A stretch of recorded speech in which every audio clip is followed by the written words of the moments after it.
E finalmente Daniele chega ao consultório. Nossa, apareceu a Margarida, né? Finalmente!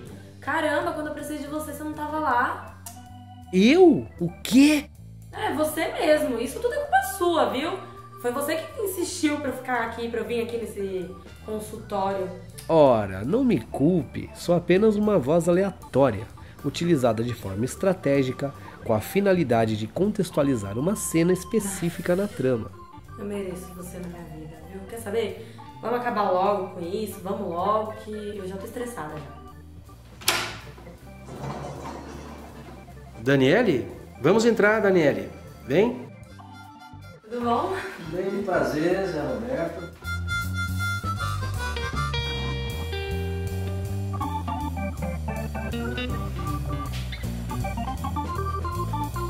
Você se chama Daniele, né? Isso, eu sou a Daniele. Muito prazer, Daniele. Meu nome é José Roberto. Muito prazer, João. Nossa, é muito bom estar aqui.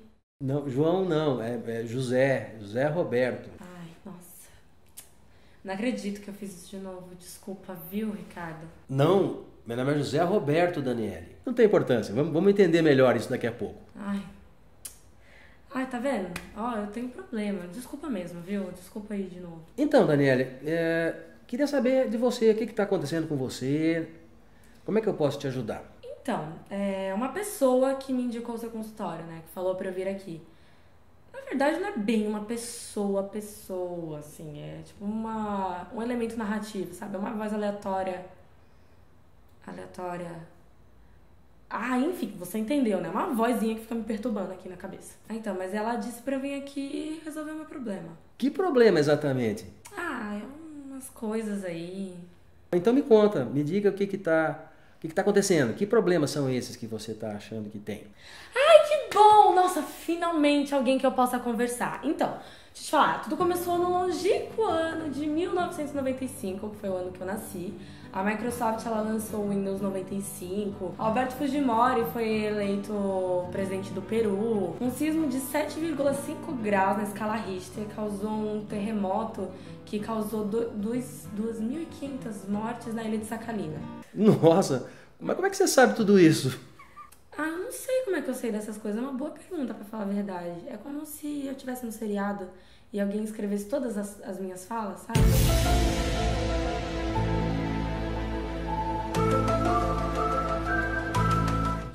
Tá bom, então. Então vamos fazer assim.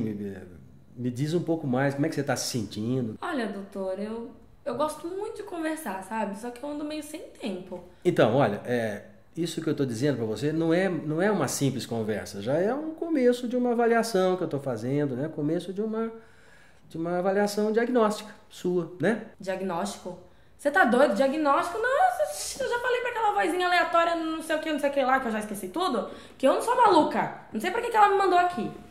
Então, Daniela, olha, nós psiquiatras, psicanalistas, né? A gente atende sim pessoas que estão muito graves, pessoas que estão apresentando doenças muito, muito graves. Mas não só pessoas assim, a gente atende também pessoas que estão com outros tipos de problemas, né? Então a gente pode começar a conversar um pouquinho sobre essas coisas que você está sentindo, se você quiser. Tá, você pode me dar alguns exemplos, assim, só pra eu entender melhor?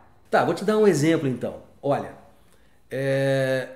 uma vez eu atendi uma pessoa, um menino, que estava fazendo cursinho. Esse rapaz, ele tem que assimilar uma quantidade muito grande de matéria em pouco tempo, não é? Então, uma vez eu atendi um sujeito assim e que estava muito preocupado porque ele não conseguia guardar todas as coisas que ele tinha que guardar, sabe? Por uma série de motivos, e isso daí estava deixando ele profundamente preocupado com a própria saúde dele. Então ele veio com alguma impressão que isso era um negócio muito grave. E a partir daí eu pude então explicar uma série de questões para ele, no sentido de deixá-lo mais aliviado, que isso não é uma doença, isso é de uma outra natureza.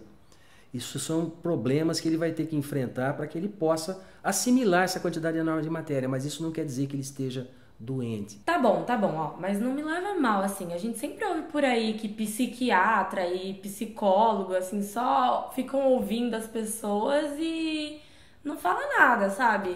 Se for assim, eu posso conversar com qualquer pessoa, assim, no Face, no WhatsApp. Aliás, você viu aquele meme do Ozzy Osbourne que ele parece a Regina Duarte? Cara, é muito engraçado, eu ri demais.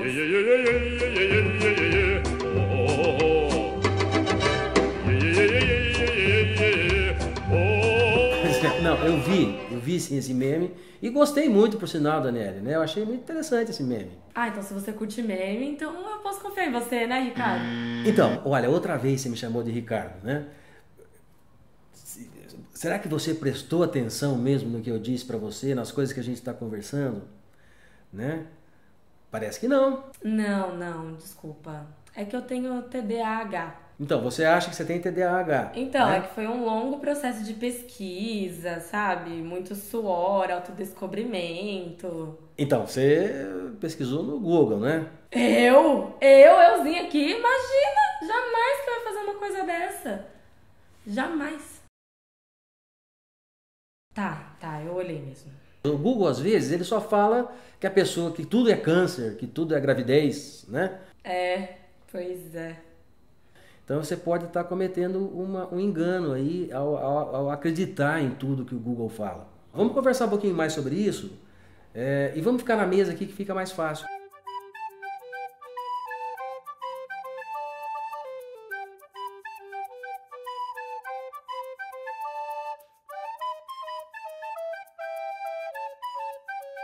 Então, Dani, olha, o TDA, né, não é tão simples como você pensa que é e como você aprendeu pelo Google. Porque ele tem uma série de dificuldades. O TDA é um diagnóstico que quem faz são os médicos, né?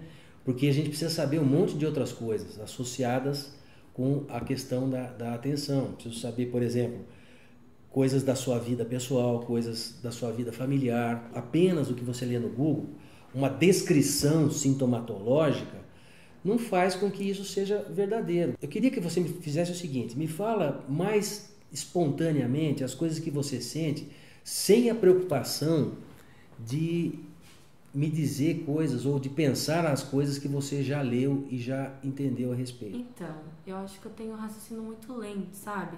Eu comecei agora há pouco um estágio e as pessoas vão me explicando as coisas assim, não entra na minha cabeça. A pessoa começa a falar e eu viajo para um outro universo.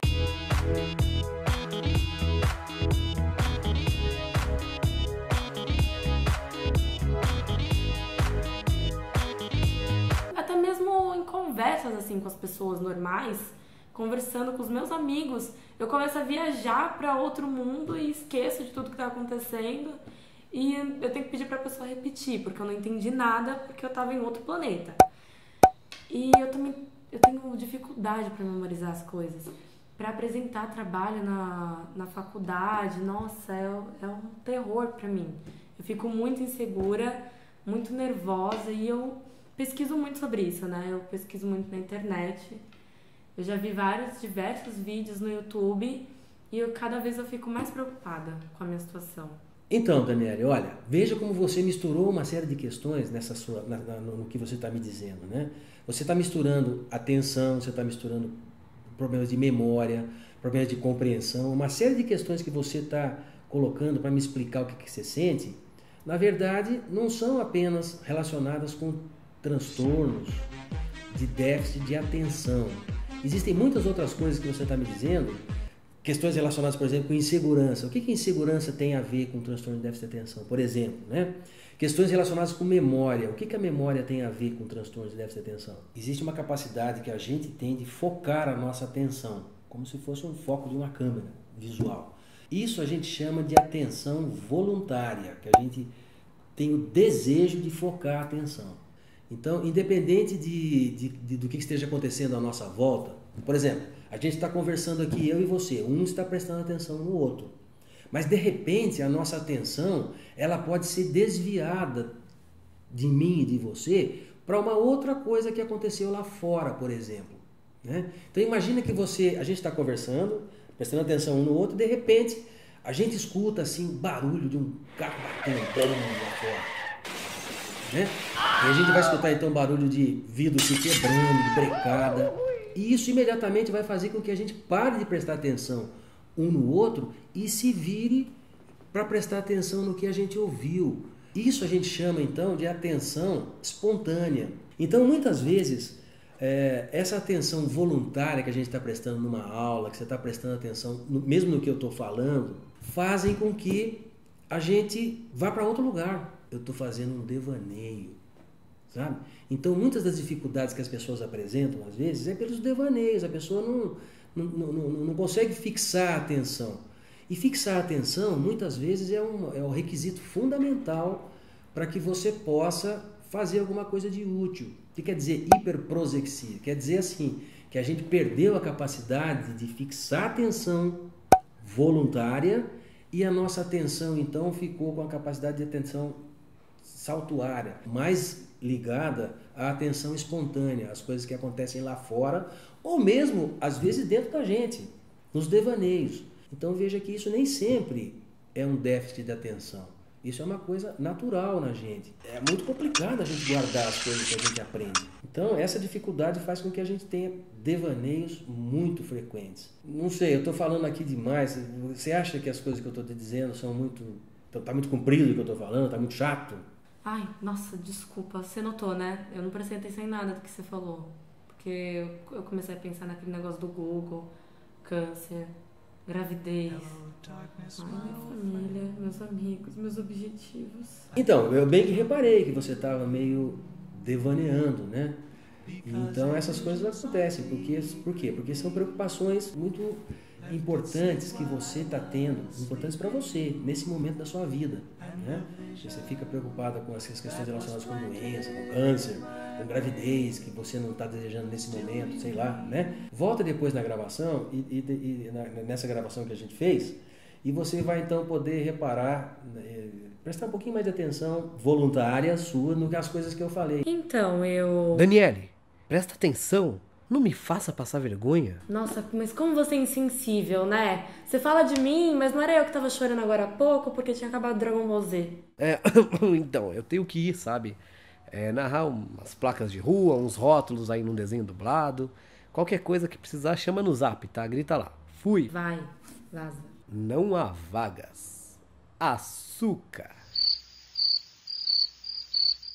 Posso continuar? O quê? Então, olha, você está com dificuldade de se concentrar, mas isso não quer dizer que seja um transtorno de déficit de atenção. Ué, mas isso não é TDA? Não. O TDA é uma coisa muito mais grave, é um transtorno, efetivamente, que faz com que a pessoa tenha uma série de dificuldades, que ela não consiga quase nunca a atenção voluntária, né? E aí, por ser um problema, por ser um transtorno, uma doença, né? A gente vai tratar, às vezes, até com remédios, sabe? Que vão te ajudar a focar. Ai, eu odeio remédio. Não, pode ficar tranquila que não é o seu caso. Você não vai precisar de remédio. Mas não é o meu caso? Você tem certeza? Tenho. Pode ser. Eu consegui prestar atenção no que você disse. Eu vi que eu entendi meio errado mesmo. Enfim, Daniele, olha, o que você precisa fazer é se acostumar a pensar de uma outra maneira. Você precisa ter algumas posturas um pouco diferentes. Por exemplo, não se incomode de ter que ler a mesma coisa muitas vezes, né? Você tem que fazer o que todo mundo faz quando tem dificuldades de aprendizado, né? A gente tem uma certa dificuldade de memorizar ou de compreender. A gente tem que aprender a gostar de estudar. Eu sei que parece uma coisa muito muito boba isso que eu estou dizendo e muito difícil, mas essa que é a verdade. Se a gente aprender, se a gente se acostumar, se habituar a gostar de aprender, a gente então vai ter mais facilidade para guardar as coisas. Não fica brigando com a gente mesmo, sabe? Nossa, que difícil, cara. Então, a princípio sim, mas é uma questão de hábito. Você vai ter que ser planejando, você vai ter que ir fazendo as coisas dentro do seu ritmo e dentro da sua maneira de fazer. Cada um de nós estudantes tem que desenvolver o próprio método de estudo, uma coisa que faça com que as coisas entrem mais fácil. Por exemplo, uma coisa que é importante é a gente fazer anotações das coisas que a gente precisa lembrar. Parece uma coisa tão simples, mas as pessoas se esquecem tanto disso. Só que não vai depois anotar e esquecer do que você anotou. Pode crer, isso faz muito sentido mesmo. Nossa, quem diria, hein? Então quer dizer que realmente me ajudou mesmo ter vindo aqui. De nada, Daniele, de nada. Então, Daniele, que bom. Vamos conversar mais vezes em outras ocasiões. Isso é muito bom mesmo, viu, José Roberto? Tá vendo? Você conseguiu até se lembrar do meu nome agora. É verdade, nossa, até que enfim eu consegui, hein? Conseguiu? Ou será que não tem alguém escrevendo exatamente o que você precisa fazer e falar, como se você fosse uma atriz interpretando em uma série? Caramba, esse seriado é bem doido. E não é? Nossa, então você também tá ouvindo essa voz? Que voz?